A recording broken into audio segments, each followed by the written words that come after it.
families, welcome back. Thank you so much for clicking on this video. If this is your first time, my name is Mambi and you are very, very welcome. I'm so happy, excited to share this news with you.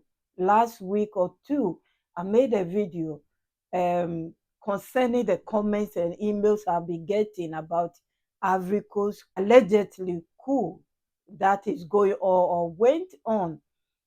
And a lot of people came for me. They said I'm sellout, I'm a liar, and a lot of nasty comments. I leave my case to God.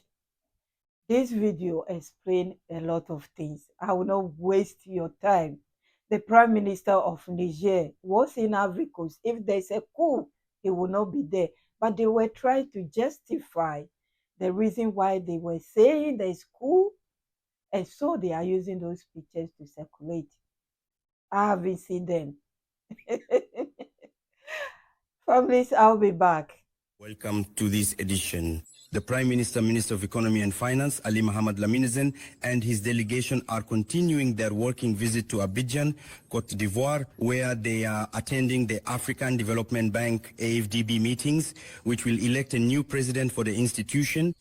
And it is this occasion that certain ill-intentioned internet users have chosen to spread unfounded information on social media about the reasons for the Prime Minister's presence in the Ivorian economic capital. This is a commentary by Abdelai Koulibaly. Several photos are circulating on social media showing Prime Minister Ali Mohamed Lamine Zeine being received by Ivorian President Alassane Ouattara. So far, that's normal, except that there are unfounded comments. Some are trying to claim that this meeting was for Niger to seek Cote d'Ivoire's support in negotiations with the IMF. Other internet users, for their part, claim that the Prime Minister of Niger is visiting France's Mr. Valet. Of course, none of this is true, because those who follow current events know that right now in Abidjan, the African Development Bank's General Assemblies are taking place in preparation for the election of a new president for this Pan-African banking institution. The Prime Minister is there specifically for this reason. He is attending as head of the delegation, but also as governor for Niger. And if he was received by the Ivorian president, the host of these meetings, it was also in this capacity. Just as the Ivorian head of state received all the other heads of delegation from the participating countries, Niger, which has so far successfully conducted its negotiations with the Bretton Woods institutions, has never sought assistance from Cote d'Ivoire, nor from any other country for that matter. As recently as May 6, a large IMF delegation, led by a senior official from the institution's Africa department, was in Niamey. At that time, he stated Nigeria could always count on the IMF, because in the IMF's own view, their relations are excellent. In truth, thanks to remarkable resilience and robust growth among these people, 6.6% is expected in 2025. Despite the challenges, Niger continues to inspire envy. In fact, it has managed quite well, even at the height of the ECOWAS sanctions, as Niger, under the strong leadership of the CNSP and its president, Army General Abdurrahman Chani, is calmly continuing its path towards sovereignty and independence. Much to the dismay of those who, for obvious reasons, continue to preach in the wilderness, clinging to the hypothetical hope of a better tomorrow, but who in reality are like sea serpents, always talked about but never seen. Niger's food security is, above all, the Nigerian affair. For the past 20 months, there has been an initiative called the Great Irrigation. In Niger, we have 8 regions. In each of the 8 regions, the head of state decided that we should make the most of even the smallest watercourses. This initiative, in just 1 year, has enabled us to meet the needs, more than 80% of the country's national needs. We achieved a level of production. It's the first time in 60 years that we've gone through what's called the lean season without needing to ask for aid or even to resort to what is known as selling at a subsidized price. This means that the Nigerians acting for themselves initiative is a reality. The second important point regarding energy is that Niger had the honor of being among the countries that will benefit from the M300 initiative.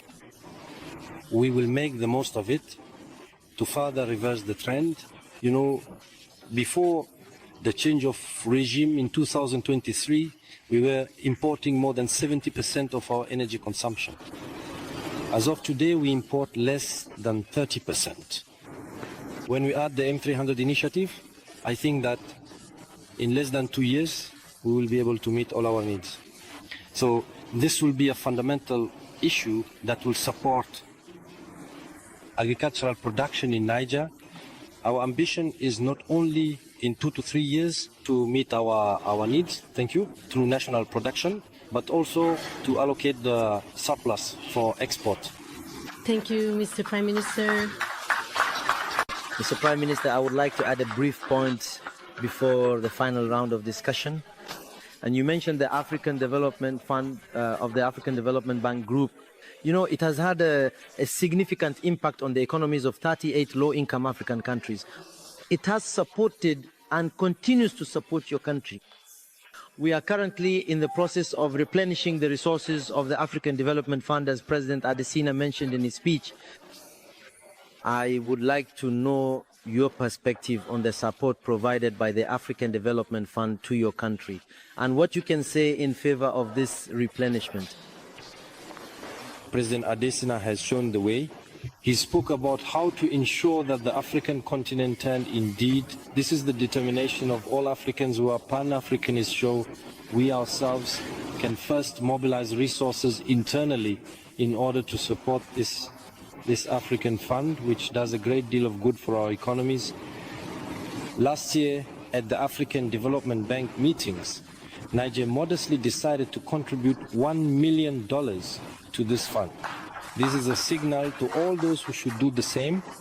By the grace of God, we will do it so that in a few years, there will no longer be a need for the African Development Fund to be financed by non-African countries. Obviously, we must thank those who contribute. For now, we still need them. But allow me to reflect on this year's theme, making the most of Africa's capital to foster its development. But we already have it. It is our youth when we talk about the population, and that is an extremely important asset, and we have all the resources we need.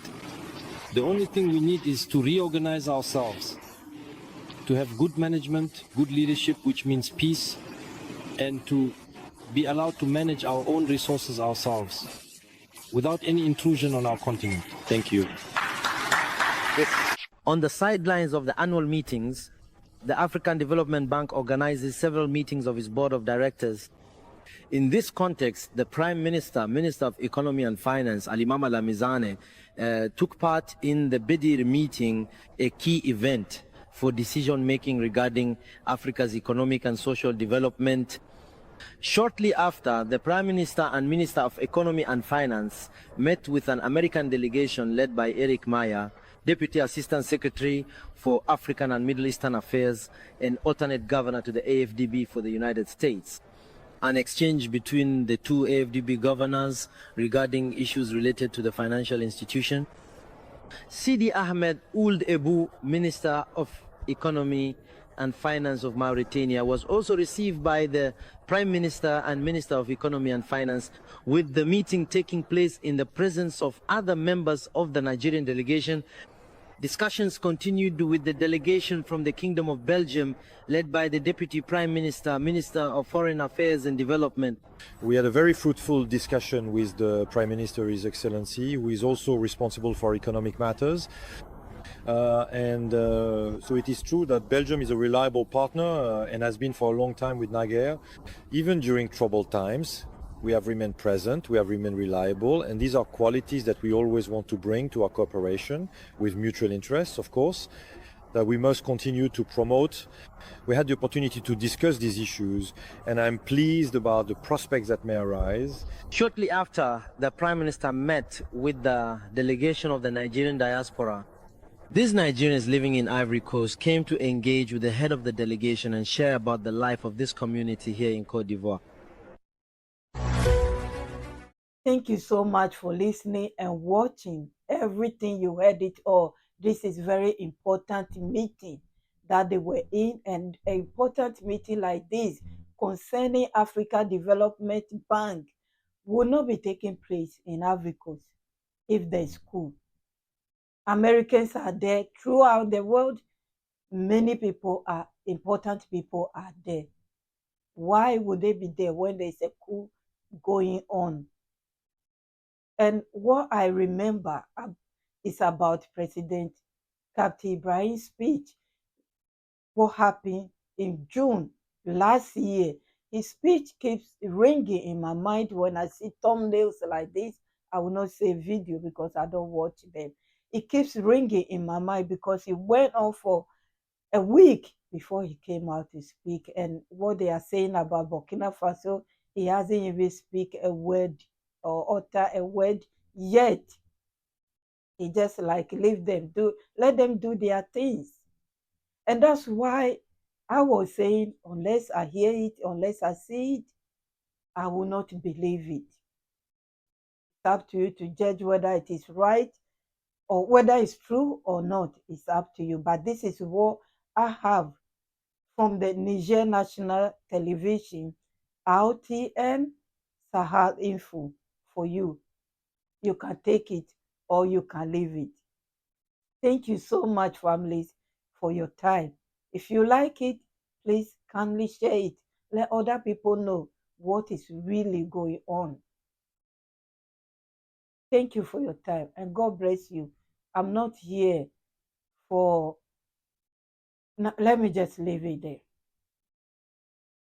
God bless you all. Credit to Sahel Info, RTN, for sharing this with us. For me, I'm very, very happy because every day, every morning, I'm thinking what is going on there because of the insult I got from the other video. Am I right? Am I wrong? You know, these things that we are doing, sometimes you can get it wrong, sometimes you can get it right. And that's why I don't fly around other channels looking for information. I stay, where I can get it from the horse's mouth. That's the reason why some news I would say it will interest me, but I don't know where it's coming from, so I will not go there. I think you understand me. And those who have been here for almost a year now knows me. I know many of you because I go back to my previous videos when nobody knows me, when I only get 100 views.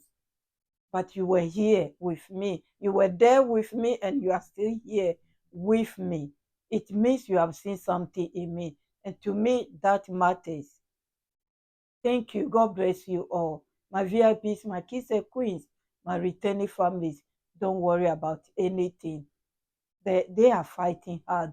And that general, don't worry about him.